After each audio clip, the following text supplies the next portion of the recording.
dikatakan ia menghalau manusia itu, dan setelah dari timur Taman Eden ditempatkannya beberapa kerub. Jadi kerub itu malaikat. Ya, itu yang perlu saudara pahami. Jadi Anda cuma cuap-cuap tapi tidak ada sumber. Lalu kemudian yang terakhir, Allah itu hanya gelar. Anda dapat ilmu dari mana lagi nih? Ya, ini teman-teman Kristen selalu berbicara sesuai dengan seenak perutnya. Dia mengambil kata Allah dari Al-Quran, kemudian dia ambil masuk ke terjemahan kitabnya mereka, lalu kemudian mereka memaknai kata Allah itu seenak perutnya. Innani anallah, la ilaha illa ana. Bismillah, dengan nama Allah. Berarti Allah itu adalah nama. Dan kalau hari ini saya tanya kepada saudara, di dalam Keluaran 6 nomor 3, nomor 5 jelas sekali dikatakan di sana, aku menyatakan diri kepada Abraham, Ishak dan Yakub, tetapi tentang nama aku belum menyatakan kepada mereka. Tapi faktanya di dalam Kejadian 15 nomor 2, Abraham sudah memanggil Tuhan dengan panggilan Yod-He-Vav-He. Lalu nama Tuhan yang benar itu yang mana? Katanya belum dinyatakan namanya kepada Abraham, tapi faktanya di dalam kitab Kejadian Abraham memanggil Yod-He-Vav-He. Berarti Tuhan sudah memperkenalkan namanya. Kalau Yod-He-Vav-He adalah nama Tuhan, berarti Tuhan bohong. Kenapa? Abraham sudah memanggil nama itu, yaitu Yod-He-Vav-He. Berarti kesimpulannya, Yod-He-Vav-He itu bukan nama Allah, tetapi gelar. Nama Allah itu adalah Allah. Nama Tuhan itu adalah Allah Subhanahu wa ta'ala, yang maha suci lagi maha tinggi. Itu yang perlu saudara pahami. Sedikit ya, 1 menit sebelum saya alihkan ke teman-teman Kristen, kepada adinda saya katakan bahwasanya orang-orang yang aktif dunia lintas agama menganggap bahwa Yod-He-Vav-He ini yang mengutus Musa secara pribadi berbeda dengan Allah. Memang betul, ada beberapa orang dari Kristen yang mengatakan itu berbeda. Nah, kalau Anda memahami nama Allah itu adalah merupakan lapas dari bahasa Arab, sebagaimana yang diajarkan banyak guru-guru kami, bahwasanya antara bahasa Arab, bahasa Ibrani, bahasa Aramaik, selain merupakan bahasa yang serumpun, yaitu bahasa Semit, ketiganya juga memiliki kaidah bahasa yang nyaris sama. Nyaris sama. Dan itu saya bisa jelaskan di sesi berikutnya terkait dengan nama Allah ini, kaitannya dengan penyebutan Yod-He-Vav-He.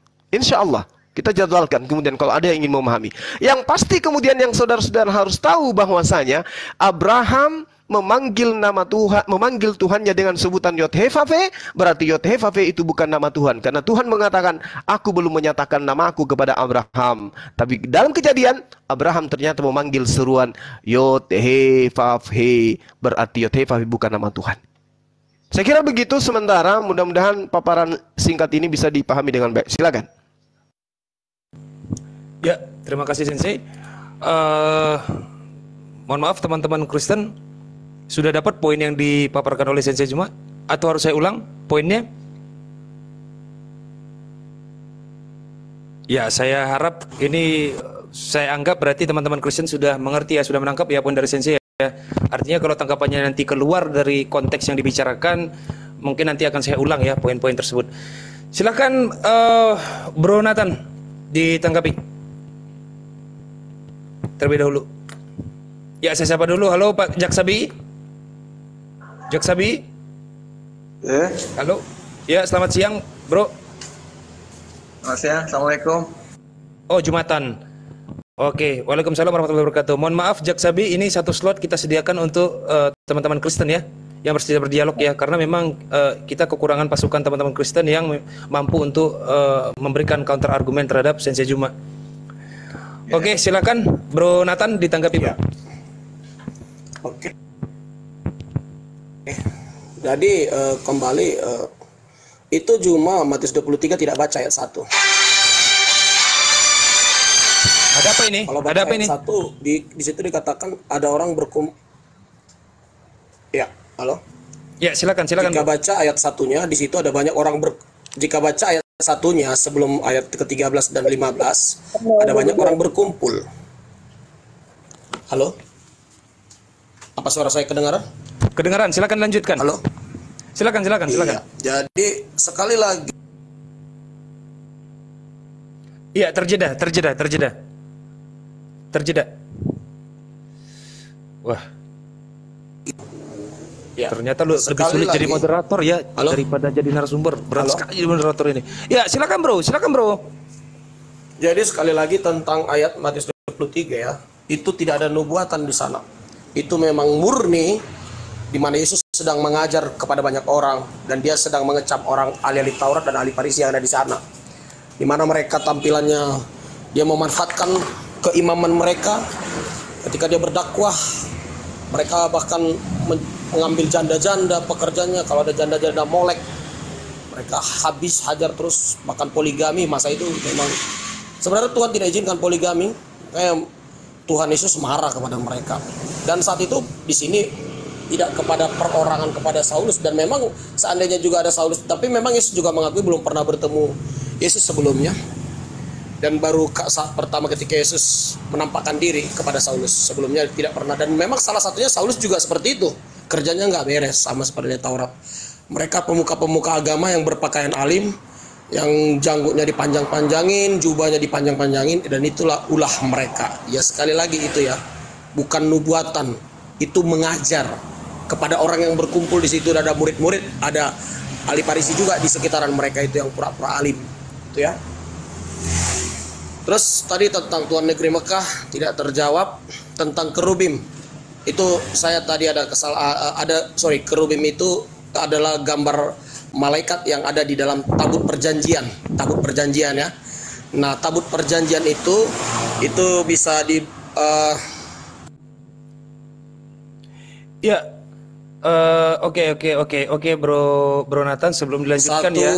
Raja-Raja 8 di 1 Raja-Raja 8 ayat 1, di mana pernah satu kali tabut Allah itu dipindahkan, dan ketika tabut Allah itu dibawa-bawa kemana-mana, orang Israel pada saat itu hanya menyembah ke arah tabut perjanjian itu. Ya, jadi sekali lagi tabut perjanjian yang ada kerubim di sana. Ya, tadi saya kurang menjelaskannya. Tabut perjanjian Allah yang ada kerubim di sana, di sanalah Allah kiblatnya bangsa Israel. Dan makanya saya heran apa alasannya Mekah, Tuhannya orang negeri Mekah itu bisa jadi kiblat gitu. Apakah di sana ada tabut perjanjian juga yang bisa mengeluarkan suara Tuhan dari sana? Kalau orang Israel sekarang memang tabut perjanjian ini juga sudah hilang ya. Nah, jadi karena terlalu banyak poinnya ke sana kemari tentang kurban dari ya, Yesus kurban itu bukan dikurbankan atau disembeli dia, dibakar, bukan seperti itu. Tapi memang adalah gambaran kurban di perjanjian lama, bagaimana ketika darah tertumpah ada keselamatan di sana. Dan tujuan darah tertumpah itu dari dulu sejak awal ketika Adam dan Hawa jatuh ke dalam dosa, Allah Bapa juga datang menampakkan diri, kemudian mengorbankan seekor domba untuk pakaian Adam dan Hawa di dalam Kejadian.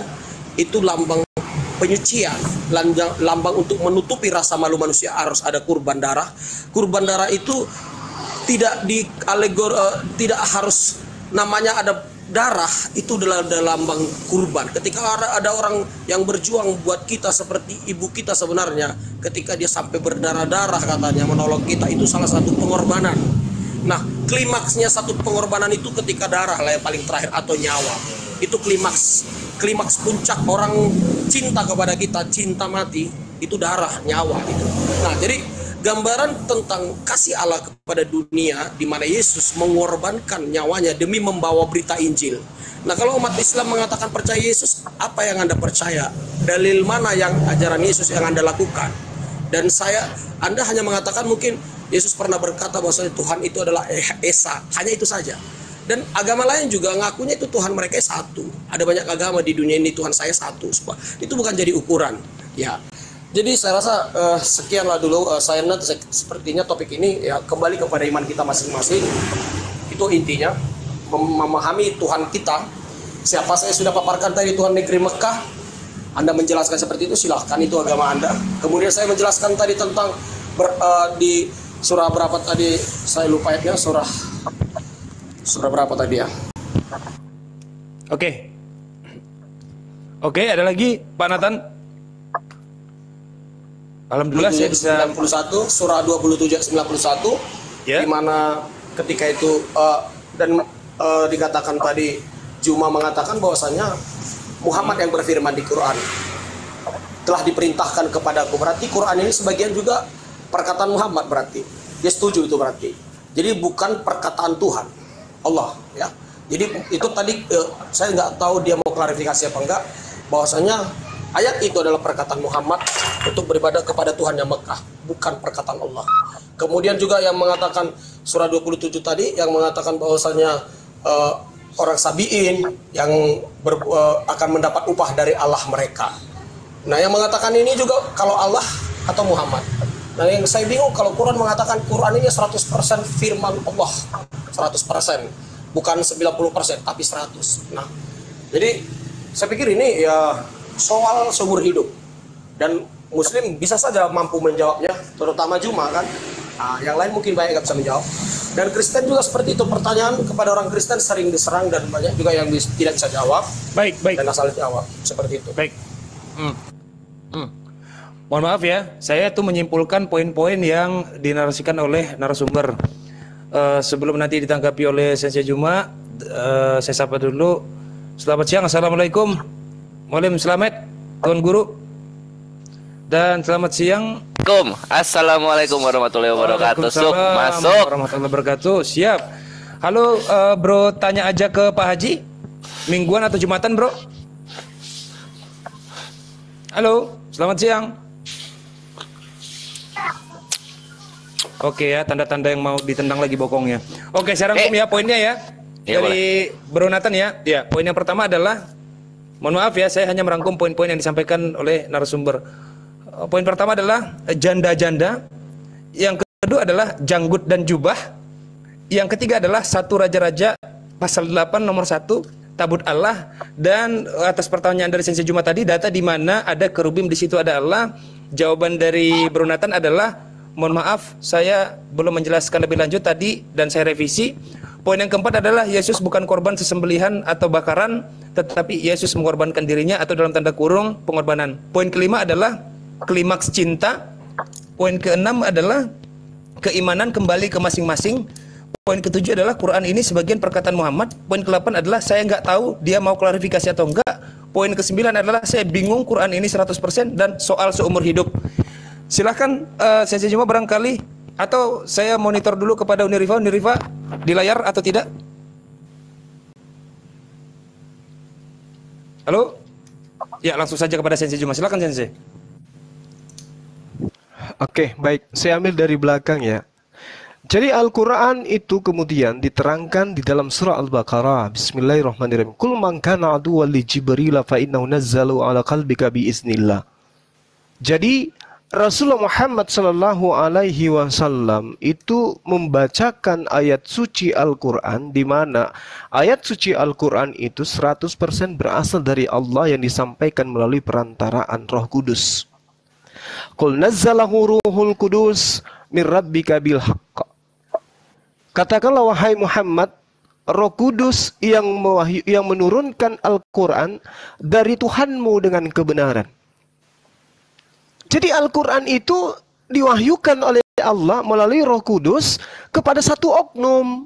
Bukan seperti kitab saudara, ke Lukas, ke Markus, Matius, Paulus, tapi mereka ini bukan penerima wahyu. Jadi Al-Quran itu diterangkan, Qul nazzalahu ruhul kudus min rabbika bil haqq. Nah, Rasulullah Muhammad SAW menerima Al-Quran melalui perantaraan Roh Kudus untuk disampaikan kepada seluruh umat manusia. Makanya dikatakan litubayyina linnasi ma nuzzila ilaihim.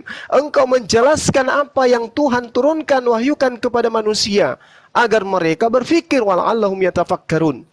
Jadi sumber Al-Quran itu dari Allah melalui malaikat Jibril atau Roh Kudus, lalu kepada baginda Rasulullah Muhammad SAW. Sumber satu-satunya yang awal dari seluruh manusia, Al-Quran itu dari lisan baginda Rasulullah Muhammad SAW. Jadi tidak ada penyampai Quran yang lain selain beliau yang pertama kali. Kemudian Quran itu bersanad, memiliki mata rantai, disampaikan kepada para sahabat. Sahabat menghafalkan. Setelah menghafalkan, mengajarkan kepada orang lain untuk dihafalkan. Orang lain setelah menerima hafalan, melampaikan lagi kepada murid-muridnya. Sampai kepada kami hari ini. Jadi Al-Quran itu bersanad. Sedangkan kitab saudara entah dari mana datangnya. Contoh Lukas. Di mana dia mendapatkan data? Nggak tahu. Markus, dapat data dari mana dia setebal itu? Nggak tahu. Paulus, 14 kitab, itu ilmu dari mana didapatkan Paulus itu? Nggak tahu.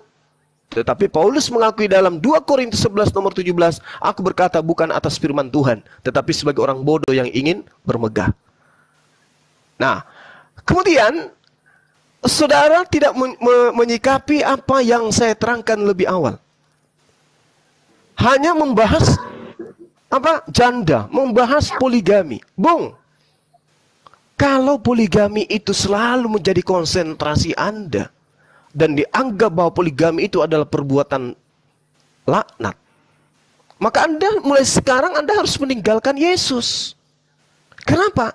Yesus itu adalah keturunan yang dihasilkan dari hasil poligami. Poligaminya nggak main-main. Dia mengambil istri orang yang sah, kemudian menggaulinya dalam keadaan istri yang sah. Diambil sebagai bini oleh Daud di dalam kitab saudara. Wanita itu bernama Berseba. Berseba ini adalah ibu dari keturunan, ibu yang kemudian menurunkan Yesus. Jadi Yesus itu berasal dari istri hasil poligaminya Daud. Kalau Daud tidak poligami, bagaimana dengan Yesus? Di mana dia mau lahir kalau ibunya nggak ada? Ayo. Jadi jangan Anda menghujat poligami. Itu namanya Anda munafik. Apalagi Anda seorang pria, pasti ada keinginan untuk kemudian mencicipi wanita lain selain bini Anda. Itu munafik kalau Anda menafikan itu. Ada itu. Di Islam diatur, dihalalkan dengan cara poligami. Dan satu-satunya agama yang mengajarkan cukup satu istri cuma Islam. Jadi poligami itu bukan hal baru, bukan barang baru. Poligami itu sudah dipraktikkan dari sejak zaman dahulu. Andai saja Adam diciptakan di sekelilingnya 3 wanita, 3-tiganya dinikahi, supaya keturunannya lebih banyak. Tapi Tuhan menciptakan cuma 1 wanita. Maka dia tidak poligami. Kalau sekarang wanita banyak, perintahnya silakan kalau Anda sanggup, kalau Anda adil. Nah,